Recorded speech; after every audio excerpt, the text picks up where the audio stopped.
Nothing here was designed to be ugly. It just arrived before we were ready for it. At first, it feels strange. Not wrong. Just unfamiliar. But once something works, we stop asking how it looks. And that's how ugly becomes normal.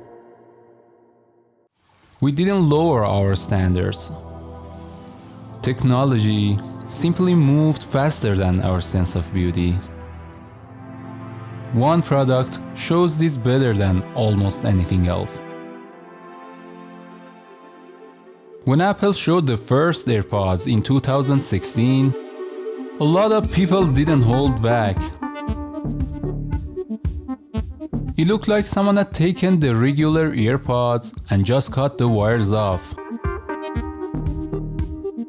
People joked, made memes, called it lazy design. And honestly, at first glance, it did look unfinished. But inside Apple's design studio, the idea wasn't to shock anyone. The team wasn't trying to look futuristic or different. They were simply trying to remove the part that caused the most problems. But there were actually two problems. Wireless earbuds existed long before AirPods. Bluetooth existed, but the experience was unreliable. Pairing was slow, connections dropped, buttons were confusing, it felt cheap. And for most people, it simply wasn't worth the trouble. Even though wireless was already an option, people still chose wired earbuds, not because wires were good, but because they were predictable. Daily frustrations became normal. Tangled cables, accidental yanks, broken connectors, earbuds pulled out while moving. People didn't like these problems. They just accepted them. So, inside the studio, the design question became, how do we make wireless feel as natural as wired? Not better, not more advanced, just naturally invisible. That question shaped everything that came next.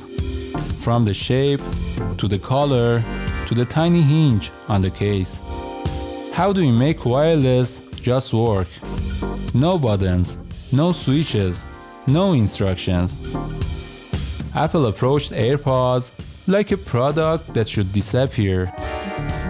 You flip the lid, they connect. You put them in, they work. You take them out, they stop. People thought this was magic. People laughed at the stem, but the stem wasn't about Apple minimalism. And the AirPods shape wasn't chosen randomly. The truth is that the stems were weird at first, but they were functional. They placed microphones closer to your mouth. They gave space for antennas.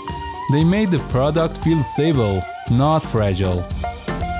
For most people, those details are invisible. They just noticed it stayed in their ear without falling. At that time, most earbuds were black, metallic, or trying to blend in. Apple went with glossy white. It wasn't an aesthetic trend. It was already part of their visual language since the iPod. The white cables in the early 2000s made Apple recognizable in crowds. AirPods continued that same idea. Make the change visible. Make it something people notice.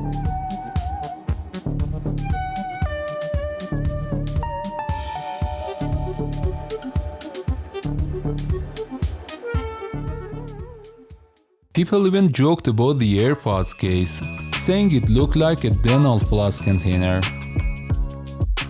The AirPods case is something people rarely think about, but it's one of the most successful pieces of product design in the past decade. It's a charger, a storage container, a pocket-sized protective shell, and a ritual. That magnetic click when the lid closes, that wasn't an afterthought. It was engineered to become part of the experience.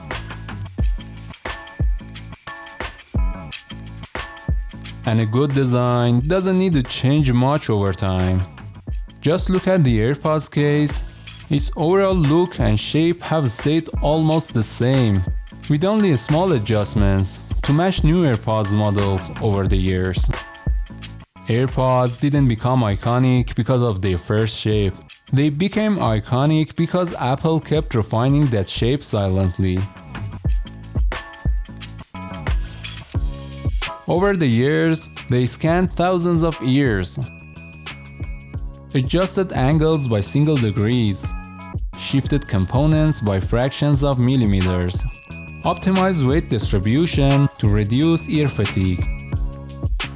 Therefore, new AirPods fits better than their previous generation, not because of a new look, but because Apple kept tuning that geometry based on millions of real-world users.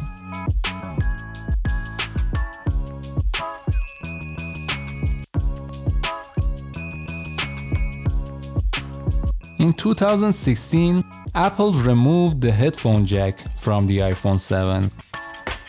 The exact same year, AirPods were introduced. Coincidence? Strategy?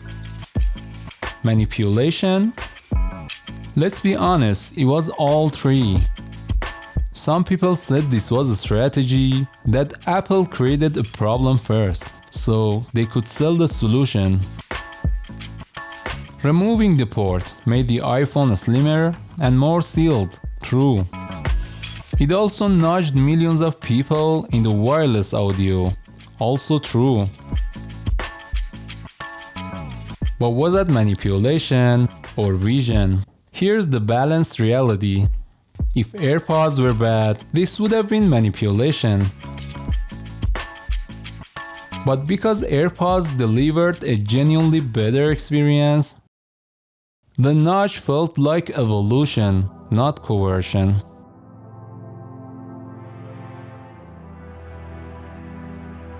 At first, AirPods looked strange, then common, then somehow stylish.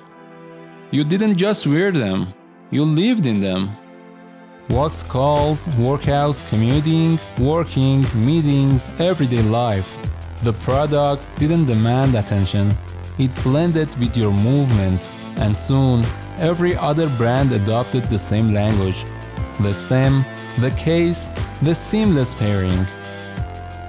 Apple didn't invent wireless earbuds. They made them make sense. The best designed products feel like they were always meant to exist. AirPods changed how we interact with sound, how we move while listening, how we communicate, and how we expect wireless tech to behave. A tiny object that quietly rearranged the world. Suddenly the gym, the commute, the office, the airport, everything became wireless, hands-free, frictionless.